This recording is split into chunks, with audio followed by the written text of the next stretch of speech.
আসসালামু আলাইকুম বন্ধুরা, আশা করি সবাই ভালো আছে। Oppo A3s এই সেটটার সমস্যা ডিসপ্লেটা লাফালাফি করে, অর্থাৎ ডিসপ্লে লাইট যায় আসে। তো এই ধরনের সমস্যা ডিসপ্লে থেকে সমস্যা হতে পারে। তো সেই ক্ষেত্রে আমি নতুন একটা ডিসপ্লে চেক দিলাম, সেটা তো একই প্রবলেম, একই সমস্যা, সেটাতেও লাফালাফি করে।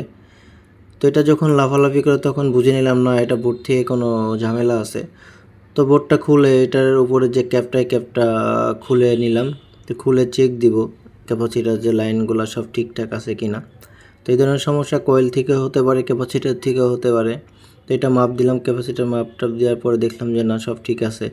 তো সেক্ষেত্রে কয়েলটাই সমস্যা।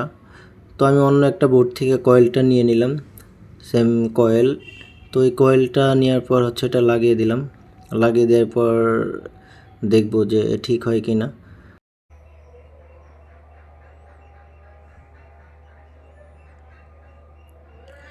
আলহামদুলিল্লাহ, ডিসপ্লেটা ওকে হয়ে গেছে। যারা ইউটিউব থেকে দেখছো তোমরা অবশ্যই আমার চ্যানেলটাকে সাবস্ক্রাইব করে দিবে, আর যারা ফেসবুক থেকে দেখছো অবশ্যই ফলো দিয়ে দিবে।